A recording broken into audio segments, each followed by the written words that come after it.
So there are some things about cron I was kind of hesitating whether or not I wanted to tell you about or not because they're important to know, but only if you need to know them. And it turns out that we need to know them. So I was fooling around on my server after a while, after I finished the last podcast. I said, "Oh, hey, I have mail." And one of the things I didn't tell you was that if your script generates output, cron will mail it to you. So our script generated output. We had to say, writing output to this thing and whatever else. So let's go ahead and run the script for fun. So our script generates this output. So that means we're going to get an email every time it runs, basically telling us the output. So I checked the mail because I'm like, oh, let me see what the mail is. And it turns out that I should have told you that other thing I needed to tell you too. So I'm going to check mail using MailX. It does not exist on your system. If you want to install it so you can look at your mail, yum install MailX. We'll do it. So I look at my mail. It's like, oh, hey, I have a message for every 5 minutes from this script. So I'm going to read number 8. And it turns out, here's the output. Oh, no. Then we have a bunch of errors, too. Command not found. So the problem is, problem number 2, I thought about telling you but didn't. You hit Q to get out of MailX, is that cron does not have your path variable set.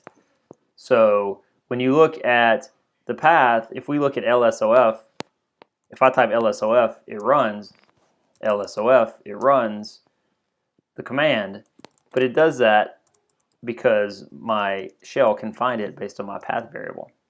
So it's user sbin. So that's why that works, but cron doesn't have that. So that was the other thing we needed to do that I didn't tell you because I didn't think it was necessary at this point. We need to edit our script that runs in cron to have full paths.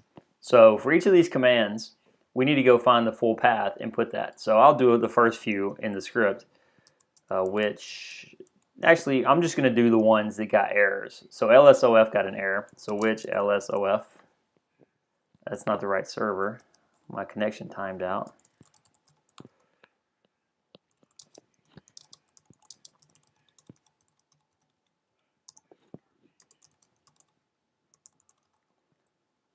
So which LS? I have some changes I need to investigate. LSOF. User sbin LSOF. So I'm going to come down here to LSOF and I'm going to put, user sbin. And I have that a couple times. So I'm going to use the dot character to repeat my last action to put the full path. The other one I had an error from was IP tables, right? Let's look again. MailX 8 IP tables. So let's go edit to fix that one. Which IP tables? sbin.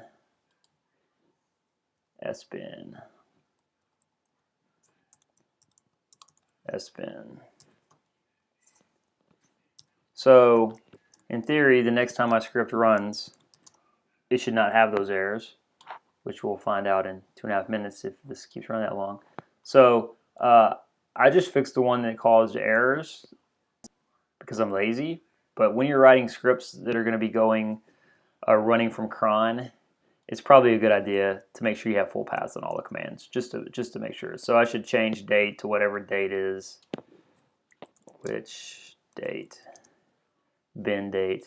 Even though it worked, this is probably a good idea.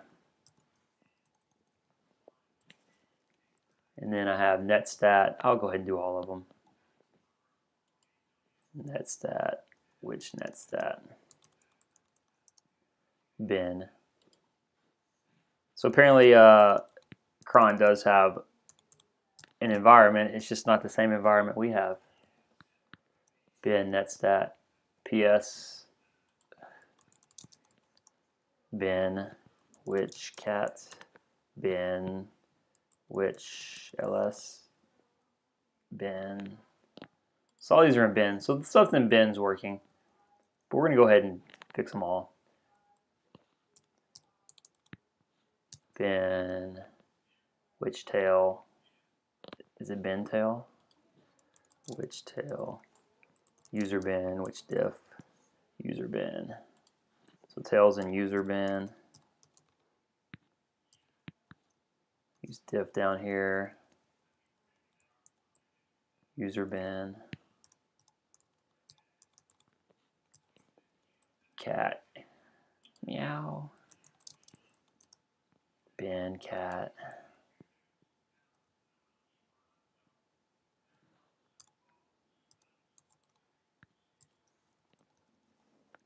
Bin cat.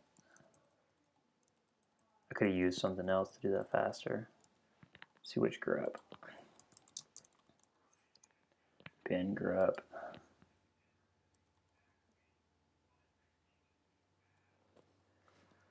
So, this is the safest way to do it, put all of them in, but it's kind of a hassle. So I'm just going to do those because I think I've killed enough time that my script should have ran. Yeah. So my script ran. Look at my mail. I have a mail at noon. If I look, I have the output, but I had no errors. So that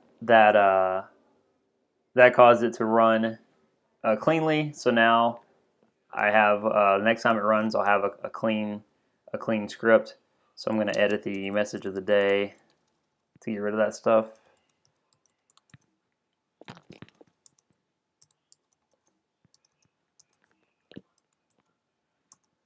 I'm going to clean this file out.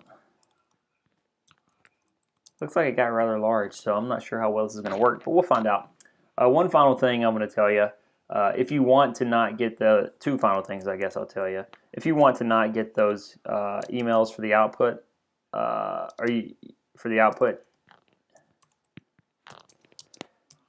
then you can edit your cron tab entry to say, hey, send the output to DevNull.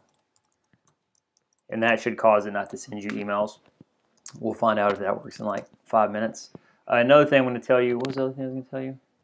Oh yeah, if you are writing a script that is generating files and it runs every 5 minutes, you probably want to put some process in place to make sure that you get rid of the old files, because eventually these files are going to fill up your file system, or have the potential to fill up your file system. So you might want to edit your script to find old files and delete them that are more than, like, I don't know, 30 days old or something.